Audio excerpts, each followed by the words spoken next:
everybody. I'm JackieKCooper, and I want to welcome you to a new program called Deep Dive. This is where Walker the intern and I take one movie and dissect it. I mean, we're going to dive deep into all aspects, the good, the bad, and the ugly. We're going to look at it from my generation's viewpoint to his generation's viewpoint, and that's a broad expanse.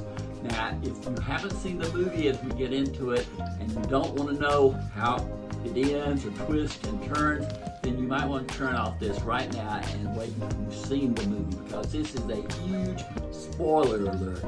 Deep Dive dives deep, and it bears it all. Let's move forward now and see what this week's pick is.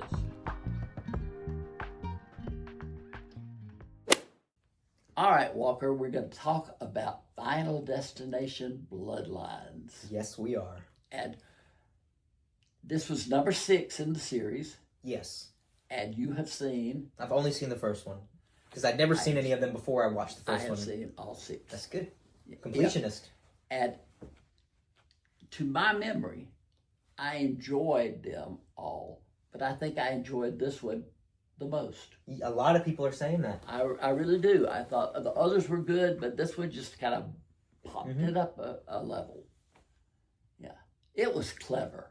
Yes. The dialogue was clever. The premise, we're going to say it, because there are spoilers in this. If you don't want spoilers, bye-bye. See this later. But the premise is that there is a group of people. Mm-hmm.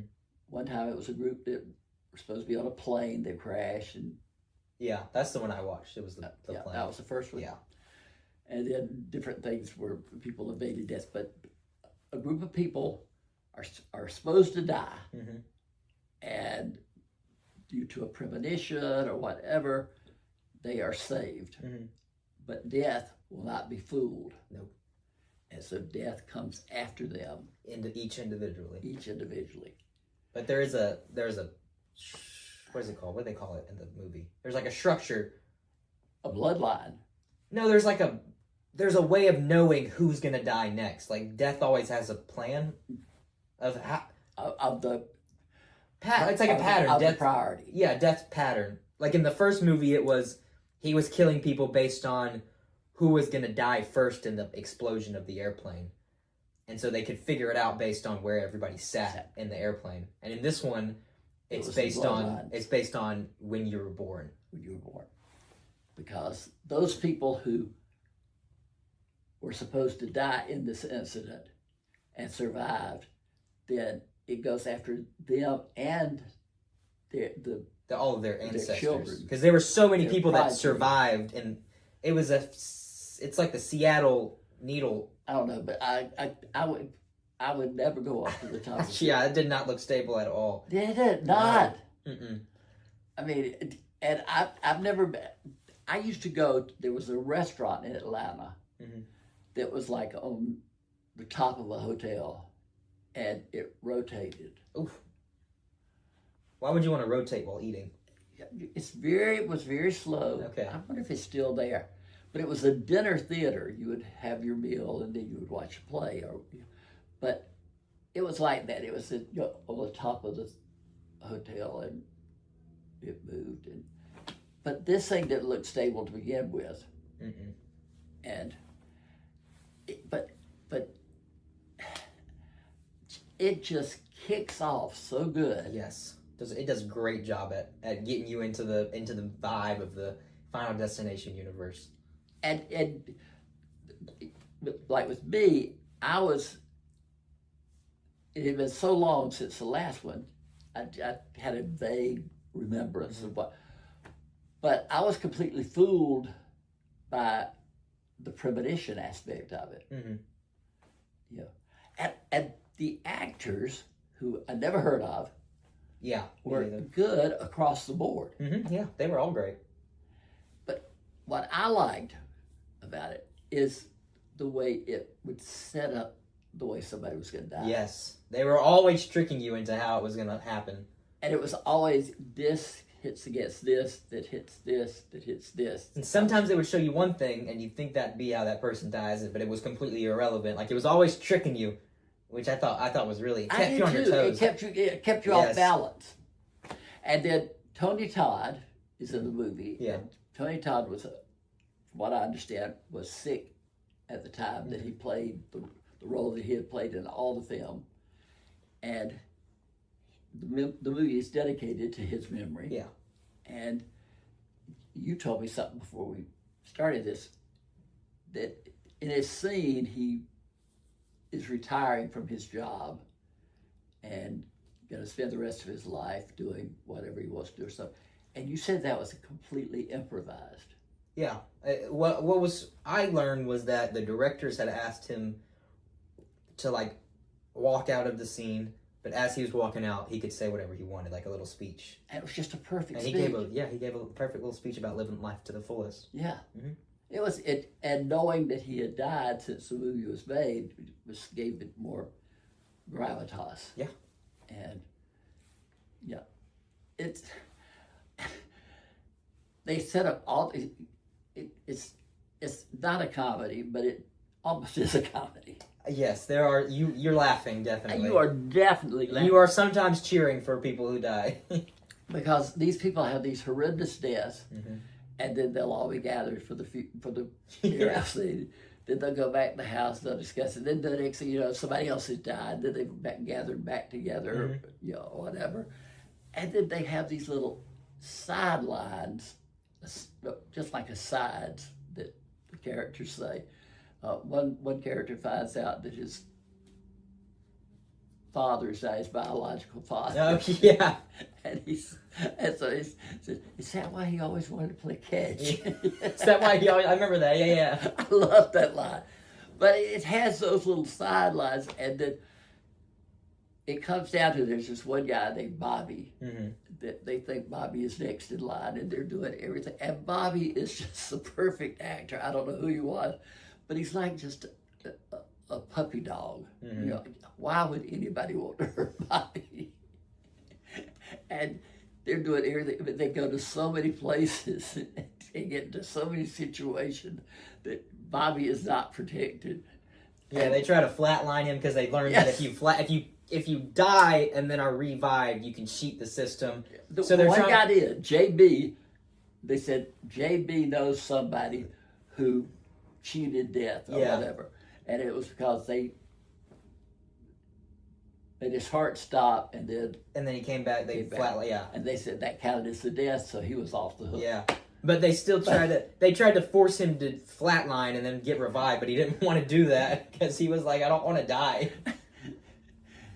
He has a peanut allergy. Yes, and they said, okay, we'll feed you a Reese's Pieces peanut thing, and he takes it, and you think, oh, it didn't work, and this is really good.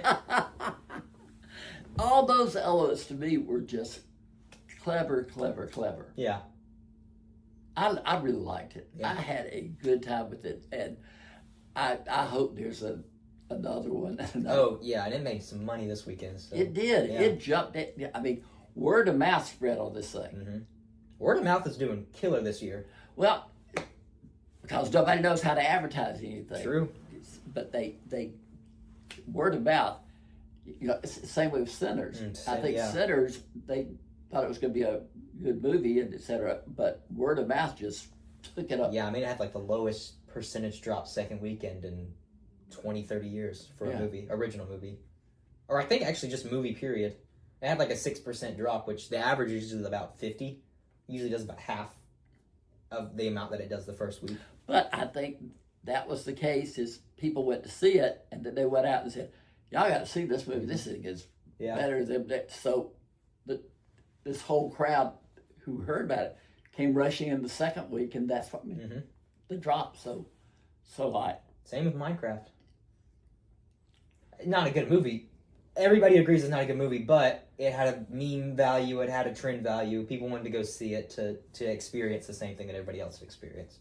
But what about Accountant 2? I haven't seen it yet. You haven't seen it yet? No, I need to.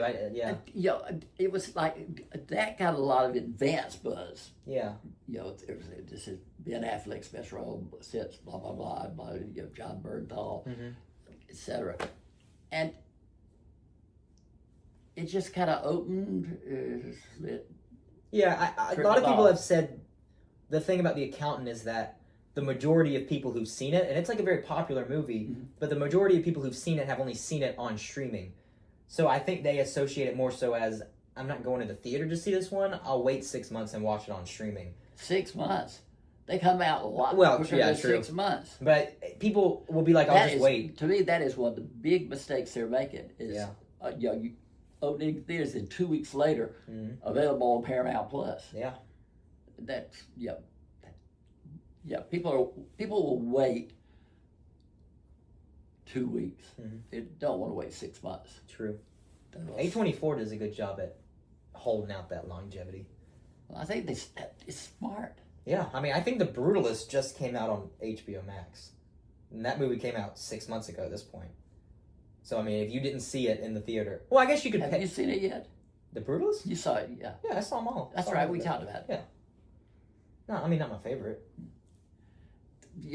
Supposedly now, and I don't know how they're going to do this, they're going to require that everybody has to watch all the movies. Yeah. How are you going to enforce that?